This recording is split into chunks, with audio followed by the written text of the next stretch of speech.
Bienvenida, bienvenido a Libertad de Opinión, un programa donde siempre hablamos sin censura y las cosas como son. Soy Lupillo González y le voy a agradecer que se quede esta mañana porque vamos a tocar dos temas bien interesantes. El primero, vamos a hablar sobre los derechos de los trabajadores. ¿Qué está pasando en San Luis Potosí con los trabajadores? Ya sabemos que hay un fenómeno terrible, preocupante en el caso de empleados de ayuntamientos, del Poder Judicial, del gobierno del Estado, pero también en la iniciativa privada se dan cosas que hay que mencionar. Y aquí voy a tener dos expertos para hablar del tema. Y luego voy a invitar, le voy a dar voz también a un invitado que se va a defender de una campaña negra sucia en su contra. Y bueno, pues estará con nosotros también aquí en el segundo bloque, alzando fuerte la voz, porque pues es víctima de una campaña sucia y hoy se va a defender y va a hablar sin censura. Bueno, pues vamos a empezar. Está con nosotros mi queridísimo amigo, el licenciado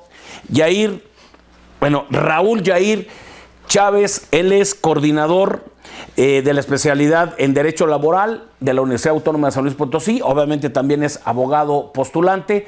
Y de este lado, mi queridísimo amigo Juan Carlos Muñiz, también profesor de la Universidad Tangamanga de Derecho y abogado postulante, también futbolero y ex candidato e independiente. Pues muchas gracias por acompañarnos. Creo que estos espacios son muy importantes para que la ciudadanía conozca muy bien del tema. Vamos a empezar así rápidamente con manzanitas de formas muy claras y muy concretas. A ver, un empleado, ¿cuáles son así sus derechos elementales de un trabajador, independientemente de que esté en gobierno o esté en la iniciativa privada?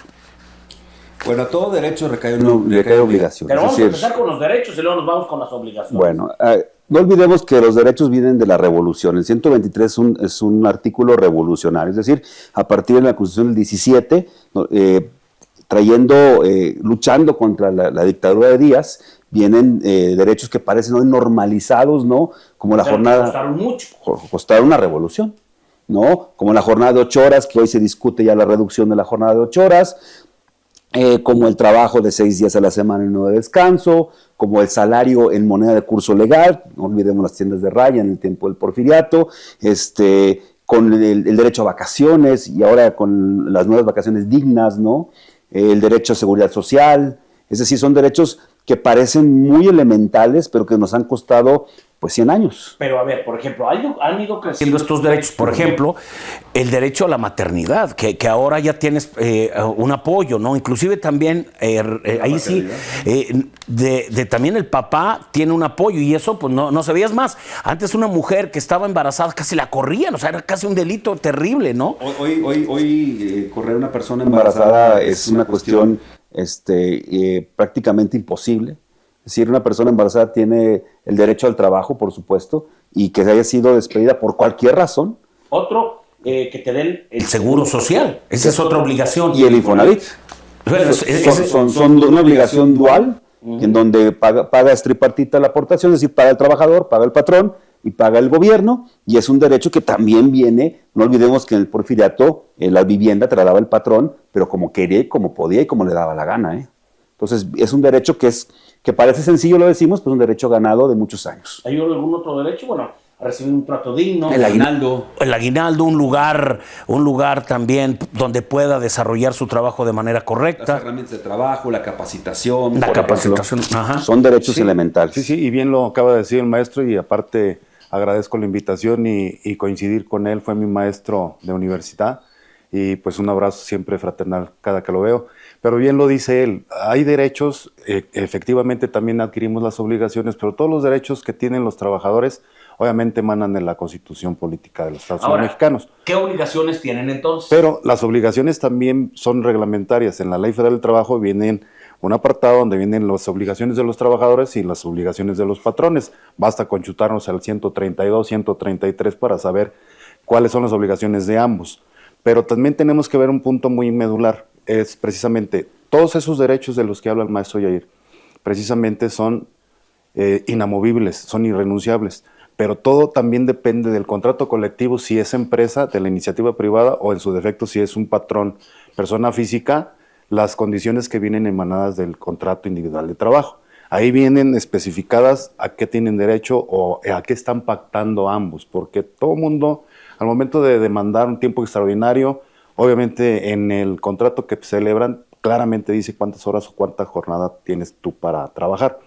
Pero si ahí estipulan una condición de que vas a trabajar o vas a estar a disposición del patrón a la hora que te llame, dependiendo la categoría del trabajador. Que hoy ya se da. Pero son irrenunciables. Pero fíjate, por eso es bien interesante este tipo de programas, porque ha ido cambiando muchísimo. Hoy hay problemas por indicaciones que se dan por WhatsApp. Sí, es correcto. Bueno, pero vámonos rápido. Vamos, las obligaciones elementales. Mira, te voy a poner un ejemplo bien sencillo de los contratos colectivos o de las condiciones generales de trabajo. El Interapas. Si tú le preguntas a todos los trabajadores cuánto es el salario diario que perciben, te puedo asegurar que está por encima, el salario, el general, está por encima que el salario que perciben diariamente.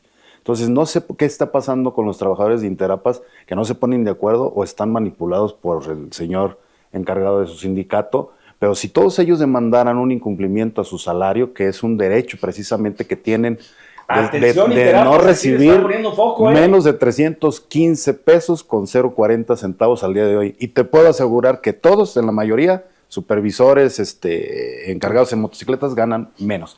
¿Y qué más? Entonces, obligaciones elementales y generales de un empleado.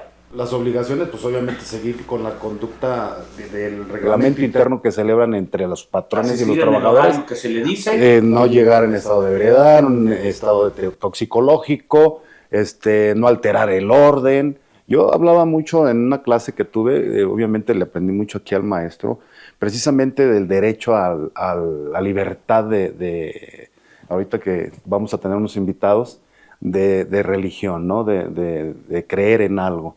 Pero yo o de no creer. O de no creer. Yo les decía, claro, imagínate en una empresa, una persona que llegue, se hinque y grite arriba X devoción a la que celebren y te corren. Te corren cuando dicen que es libertad de culto en un numeral de la Constitución, pero pues obviamente los reglamentos internos y las obligaciones es la conducta y el comportamiento. Ok, entonces hay dos segmentos, digamos el A, que es la iniciativa privada, y ahí hay contratos colectivos de trabajo, hay unas situaciones, y uno muy diferente, que es en el público, que incluye gobierno, Congreso del Estado, el Poder Judicial, etcétera. Si hablamos de estas dos diferencias, inclusive cuando alguien ya se quiere deshacer de un empleado, los procesos son muy diferentes. En la iniciativa privada sí hay, asistes a la conciliación y ahí pueden llegar a la estira y afloja, que pues también siempre el empleado anda bailando, ¿no? Porque luego llegan a una negociación y ni tú ni yo y vamos a quedar en medio. Pero me platicaban ustedes que en el caso del B, que es el de gobierno, o en el público, el de los burócratas, ahí sí, si te corren, no hay negociación, no vas a ninguna conciliación posterior. Ahí sí, todo es demanda. Y ahorita vamos a hablar de eso porque hay un tema bien interesante. Pero bueno, a ver, por ejemplo, ¿dónde ves tú de estos dos segmentos en la iniciativa privada? ¿Cuáles son los casos donde están o que corren más al empleado de una manera injusta y que pues los han ganado ustedes al defender a estos empleados? Bueno, hay despidos por muchos tipos de situaciones en la iniciativa privada. Juan Carlos también lo sabe. Desde el que el jefe no te quiere, es una realidad, ¿no? Hasta que llegas en estado inconveniente, toxicológico, acoso, una gran cantidad. ¿Pero cómo se lo comprueban al empleado que llega medio bueno, evidentemente hay pruebas, ¿no? Hay pruebas de laboratorio que lo ¿Y que lo si pueden el empleado se niega? Ahí habría una situación jurisprudencial. Digo, porque yo he leído la ley y también, híjole, es bien difícil a veces realmente utilizar, es más, hasta a veces robar.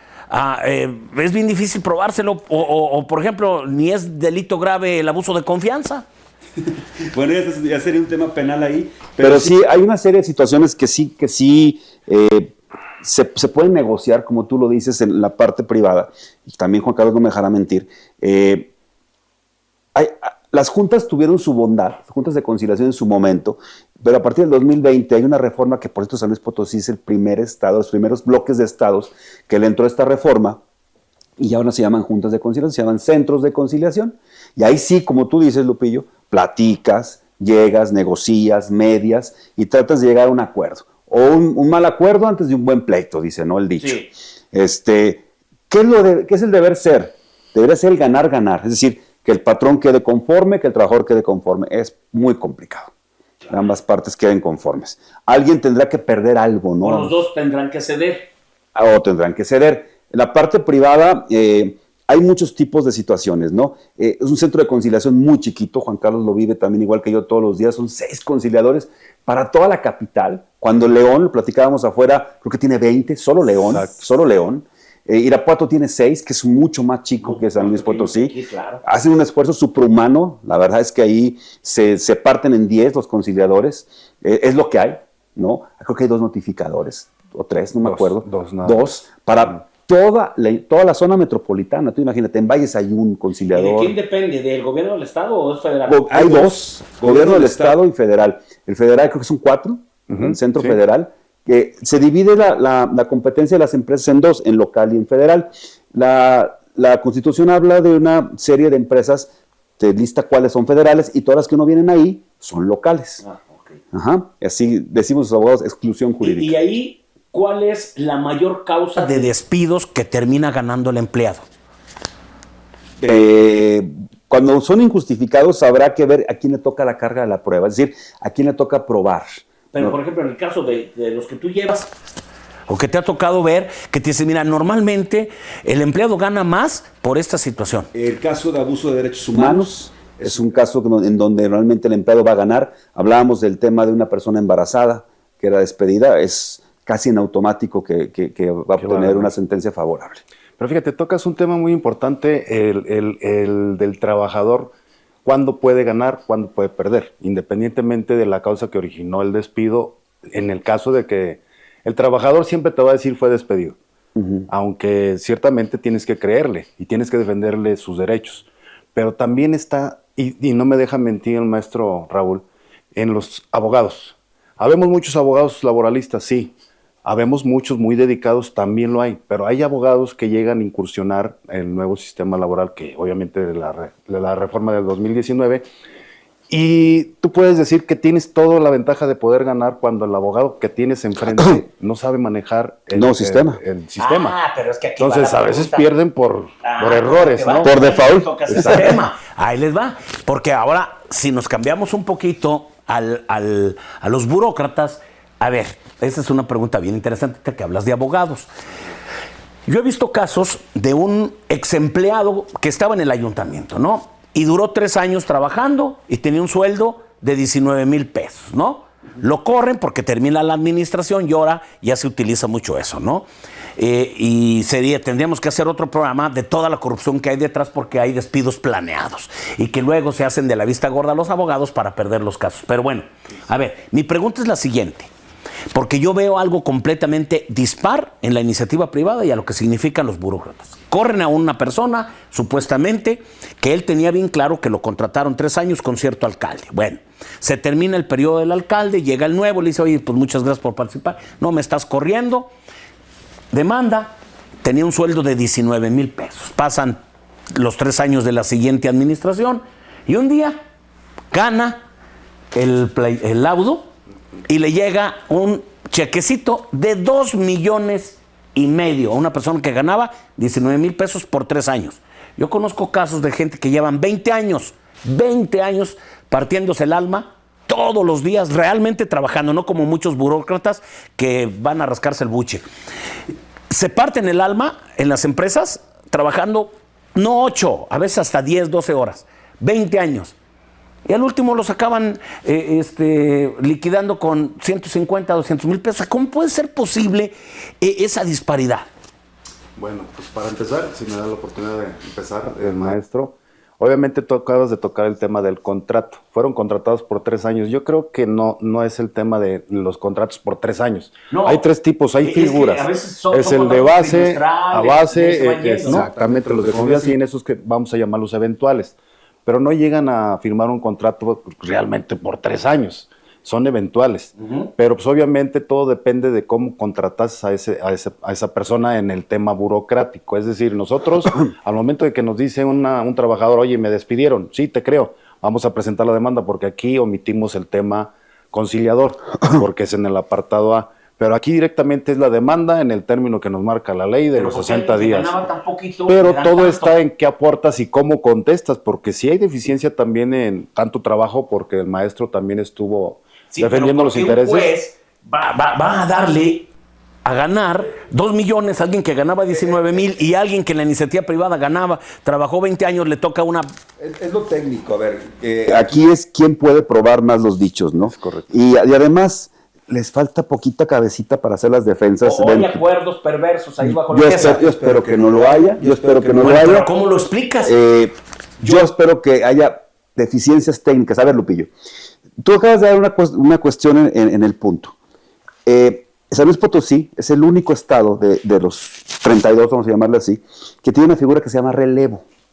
Esa figura que se llama relevo te pueden relevar si eres de confianza.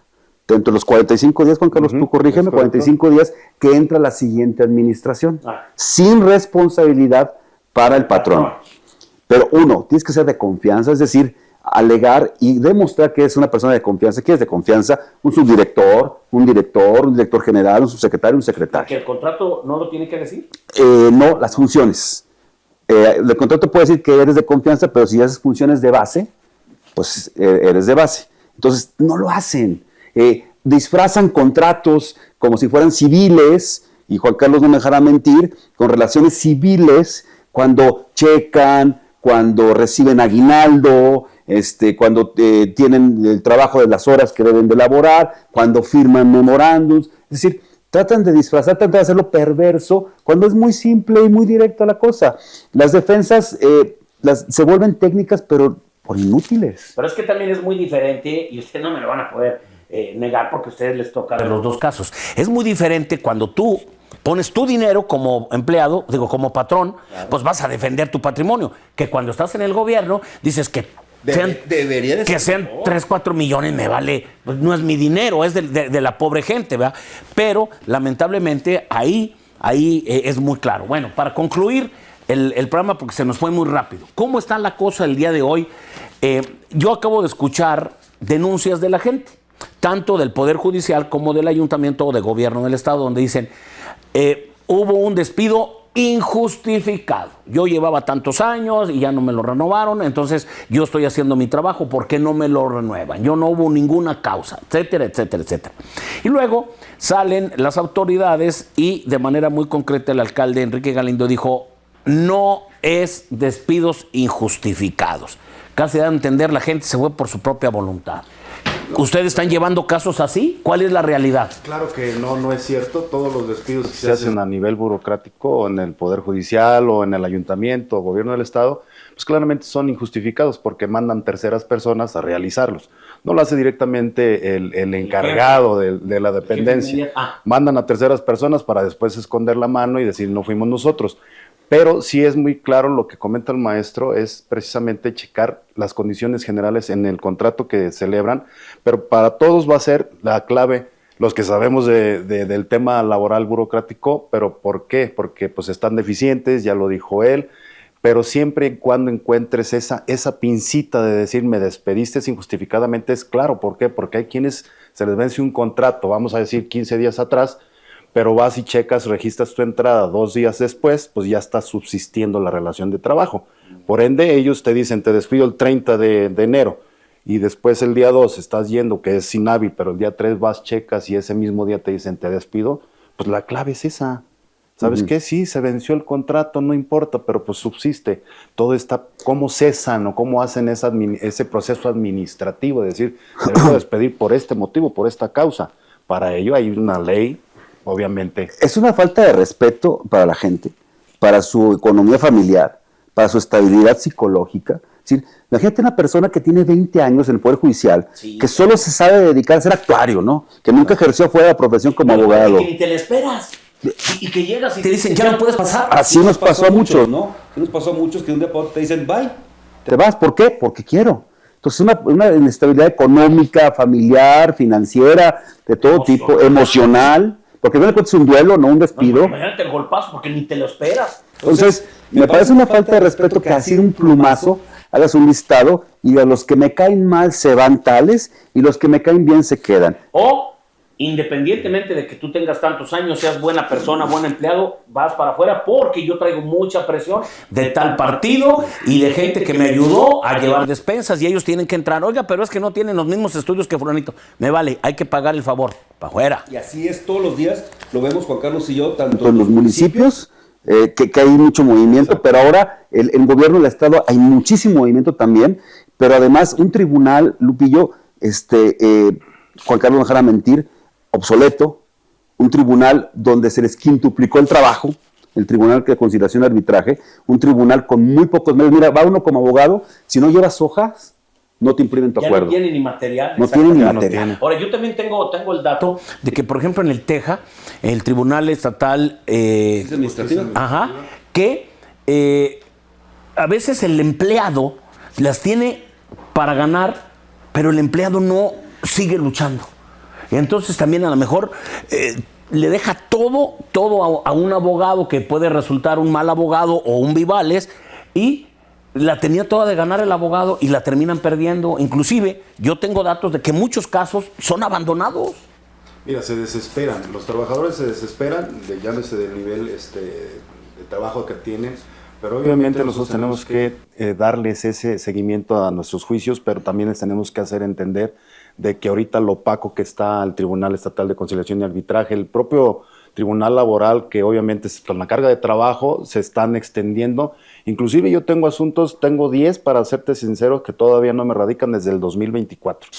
Y es que no eres insisto, de los consentidos, claro. Y las amistades que tenemos, porque hay burócratas o personal de gobierno que son eficientes, son muy buenos. Sí, claro. Pero No, por otros la llevan todos. Claro. Pero sí me dicen, son órdenes del presidente. Bueno, Obviamente te voy a terminar, si me das la oportunidad. sí, claro. Escuché una nota que sacaste el día de ayer, precisamente de que la gente que está trabajando en las dependencias de gobierno, si no le das like a comentarios del Ejecutivo o de las publicaciones oficiales, los están despidiendo si no das like. Inclusive, a mí me ha tocado tema de 2 amigos que me han comentado, que me dicen, y si yo te doy like a ti, también me corren, Juan Carlos. Sí, los que somos No de puede oposición ser. también no nos pueden dar O sea, esa nada situación. más a ese nivel hemos llegado. Sí. es una persecución. Sí, es a que correcto. le pones like a tu abogado y te corro. Es correcto. No, o sea, hay que alzar la voz Deja tú, a tu al amigo. Porque puede ser no tu abogado, puede ser tu amigo, ¿no? Y dices, oye, me gustó lo que hiciste, like, adiós. Y lo corren. No, pues entonces esto está terrible. Ahora, de la gran mayoría, si llevan, como ustedes dicen, con un buen abogado y con un buen proceso, todos los que son despedidos la van a ganar. Sí, sin duda. Entonces, asesórense bien y pues aprovechando el viaje, mi querido Raúl, Yair, tu teléfono, ¿dónde te localiza la gente para que sepan que les vas a hacer una buena defensa? 41 65 6198, 44 41 65 6198. Estamos en Benigno Arriaga 1931 en el del Real. 1931. Ajá. Ok. Del Real. Fraccionamiento del Real, ahí muy cerquita de un restaurante de mariscos. Ok, Sí. ok.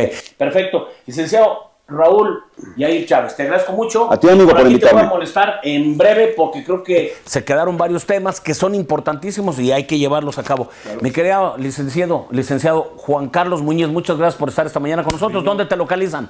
Mi teléfono es 4441-779016 y estoy ubicado en Avenida Tatanacho 605, Interior 102, muy cerca del Parque Tangamanga 1. Estamos a sus órdenes. Perfecto, pues muchas gracias. Vamos a ir un corte y regreso de volada porque hay un tema bien importante donde se va a hablar también fuerte y sin censura.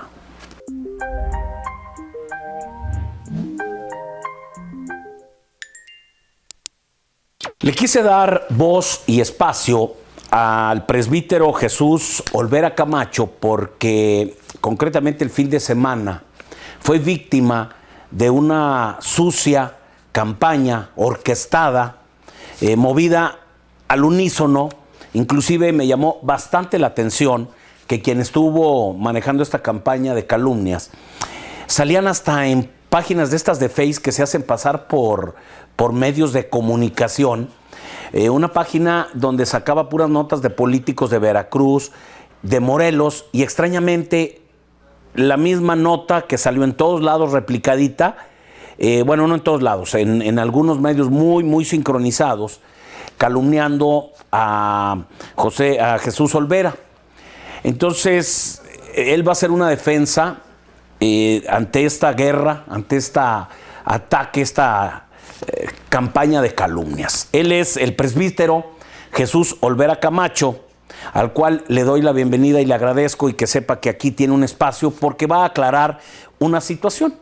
Muchas gracias, muy buenos días, Lupillo. Así es, el fin de semana fuimos víctimas de esta campaña de difamación que partió de un comentario o de un muro de un presbítero que es el párroco de Bocas, de Valentín Carvajal Méndez, que comenzó a difamar al decir que me presentaba como sacerdote católico y que no era, y que no tenía validez los sacramentos. Mira, vamos a detenernos ahí para que la gente lo entienda muy claro. Fíjense bien, la Iglesia Católica Apostólica, y esta palabra es bien importante para que la gente nos entienda, lo vamos a hacer con manzanitas. Perfecto. La Iglesia Católica, Apostólica y Romana, acuérdense la palabra romana, depende del Papa, es la tradicional, la que conocemos, donde está el padre de Tequis, el padre de San José, el padre de la Cristo Rey,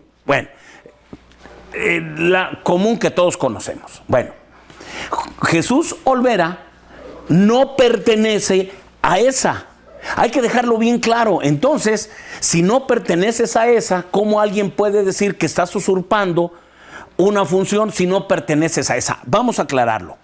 Tú perteneces a una iglesia diferente que sí tiene vínculos con la esencia de la Iglesia Católica y Apostólica, más no romana. Quiere decir que no dependen del Papa. Tú participas en una iglesia que tiene cosas muy comunes, pero otras muy diferentes, que es conocida como la Iglesia veterocatólica, y que de alguna forma también tiene cierta vínculo con la Iglesia anglicana. Entonces vamos a dejarlo muy claro. No pueden salir a decir que tú usurpas una función porque simplemente no perteneces a la tradicional Iglesia Católica, Apostólica y Romana. De ahí vamos a partir. Correcto, es decir, no se puede denostar a alguien que tiene el mismo ejercicio pero pertenece a una institución totalmente diferente administrativamente y todo. Efectivamente, la Iglesia Católica y Apostólica es una madre. A partir de ahí hay ramas que son la ortodoxa, la anglicana, la veterocatólica, con ejemplos en general. Estas cada una tiene una posición diferente en su tradición. Preserva su esencia católica en los sacramentos, en la sucesión apostólica, en el respeto por lo que es los antiguos, en las escrituras, hombre. Es decir, tú celebras tu misa y es muy similar a la católica romana que vemos en la mayoría de iglesias, ¿verdad? Ahí vamos, pero ahorita vamos a platicar también en qué es diferente, pero creo que por ahí va la cosa. Exactamente. Somos muy similares en la forma de celebrar, puesto que para nosotros el centro de devoción es la Santa Eucaristía, la misa más conocida. Es exactamente con las mismas estructuras que tenemos que seguir, puesto que por eso preservamos la tradición católica que ha sido a través de los siglos. Eso es lo que nos hace diferente. Que no tenemos conexión con Roma, eso es cierto. No tenemos. Ustedes no dependen del Papa ni lo reconocen como una cabeza de la iglesia veterocristiana donde estás tú. La veterocatólica, exactamente. La veterocatólica no tiene esa conexión con el Vaticano. No tenemos ninguna comunión con el Papa, exactamente. Lo reconocemos como un líder moral, pero administrativamente no, absolutamente no. Nosotros tenemos nuestras propias estructuras que son a través de los obispos, como se preservó en la iglesia antigua, como se maneja igual en otras instituciones, en otras ramas, como la iglesia ortodoxa, como se maneja en la iglesia anglicana. Somos muy similares en ese aspecto. Ahora, difundir una campaña negra, sucia, calumniándote de una manera tan tonta, o sea, pues si tú no perteneces a la Iglesia Católica, Apostólica y Romana, tú nunca te has hecho pasar como un sacerdote de la iglesia tradicional. Nunca lo has dicho. Entonces, estuvo muy raro desde ahí. ¿Y por qué también creo que hay que investigar, hay que preguntar antes también de difundir algo, ¿no? ¿Y qué le dirías tú a la gente que lamentablemente por desconocimiento, porque hay mucho desconocimiento, solamente comparten en las redes o externan un comentario sin saber? ¿Qué les diría? Que antes de poder hablar o de poder transmitir una información, hay que informarse de fondo. Tienen que saber exactamente quiénes son y de qué se está hablando. Cuando se escucha la palabra veterocatólico hay que recurrir. Hoy es bien sencillo, entra al Google, teclea la palabra, te dirá quiénes somos, quién es la institución a nivel nacional, lo que se cree. También tenemos en nuestras redes la Iglesia Veterocatólica de México, AR, Asociación Religiosa, que estamos en el registro de gobernación, para precisamente que ahí nos preservan la parte de la intolerancia religiosa misma que ya bien tocó vivir. Y en esta parte es lo que nos hace este instrumento legal, por decirlo así. Hay que investigar antes de abrir la boca. Eso, bueno, más bien antes de activar el teclado. Ahora, sí hay cosas muy diferentes y eso hay que dejarlo otra vez muy claro. Jesús Olvera Camacho no pertenece a la Iglesia Católica, Apostólica y Romana, que es la que les digo, que normalmente conocemos y que hay muchísimos templos. Ustedes solamente tienen un templo que está ahí en la Alameda. Está en Peña y Peña 290, que es en el barrio de San Sebastián, entre Parrodi y Constitución, nuestra pequeña capilla. Pero, ojo, nuestra iglesia, nuestros simpatizantes y nuestros miembros de la comunidad nos invitan a celebrar en sus casas. Celebramos a veces cuando nos invitan, cuando algún cumpleaños de alguien que quieren celebrar la Santa Eucaristía, cumplimos esa parte de donde hay más o dos o tres, estaría ahí. Nosotros, nuestra iglesia lleva precisamente la comunión a compartirlo con las familias, con las personas. Muchas veces atendemos funerales que son miembros o simpatizantes de nosotros y nos invitan a veces a los servicios en las capillas funerarias, ¿sí? Porque son parte de esta y simpatizan con nuestra iglesia. Eso es lo que hacen. Entonces, esa es la razón por la que también no solamente estamos en esa pequeña capillita, que es una capilla no mayor a 20 personas que caben ahí, sino que estamos en diferentes puntos de la ciudad donde nos invitan. Tenemos una comunidad en la localidad de Rinconada, San Luis Potosí, allá por el aeropuerto, donde también forma parte. Tenemos familias que atendemos en La Pila, tenemos familias que atendemos en diferentes colonias y que nos invitan y participamos en todo ello. Entonces estamos también en la ciudad. Mi parroquia es la ciudad, por decirlo así. Ahora, algo que sí se diferencia mucho de la Iglesia Católica, Apostólica y Romana, insisto en la palabra romana porque dependen del Papa, ustedes sí aceptan a la mujer en muchos ámbitos que en la otra está detenida. Está detenido, ellos tienen su tiempo. Nosotros, las mujeres, para nosotros creemos en la equidad del género y lo que hacemos en efectivo. Nosotros estamos, las mujeres sí pueden acceder con nosotros, desde el diaconado, a ser presbíteros o a ser obispos, en las 3 órdenes ministeriales que establece la tradición católica. Para nosotros eso es importantísimo, no existe diferencia en ese. Por otro lado, también nosotros tenemos una visión respecto a la diversidad sexual, en la cual también nosotros buscamos la inclusión de todas las personas. Si nos decimos cristianos, tenemos que abrir las puertas a todos y en las necesidades que hay. Y también promovemos los derechos humanos. Esa es una de las cosas que tenemos como iglesia y estamos apegados al Estado de Derecho y al Estado laico. Nosotros confiamos en las instituciones, en el Estado laico y que promovemos que sean alcanzados estos derechos que se han avanzado y que se han reconocido con el tiempo. Y eso estamos nosotros también siguiendo y apoyando todas estas causas. También somos animalistas. Algo que también nos hace diferente en San Luis Potosí. Hasta nosotros tenemos un respeto por los animales en el cual pero los vemos cómo acompañarlos en los funerales de las personas, no por el alma del animalito, que bueno, también es creación de Dios, sino por los quienes sienten esa pérdida, que son los seres humanos. Perfecto. Llevas, desde el 2015 te ordenaste como presbítero de la Iglesia Veterocatólica, que ya creo que quedó muy claro cuál es la diferencia y que todo fue una calumnia, una guerra sucia y que, bueno, ya me platicabas, tú vas a emprender tus acciones jurídicas, legales y tu estrategia, lo cual para defender tu imagen y creo que es muy válido. Aquí siempre vas a tener un espacio y muchas gracias por la confianza. Muchísimas gracias, Lupillo, por la invitación. Mil gracias y ojalá quede bien claro en estas cosas. Soy Jesús Olvera, veterocatólico aquí en San Luis Potosí. Gracias. Perfecto, pues, y muchas gracias a usted. Que todos los miércoles es parte de Libertad de Opinión. Que tenga usted un excelente y maravilloso día. Soy Lupillo González.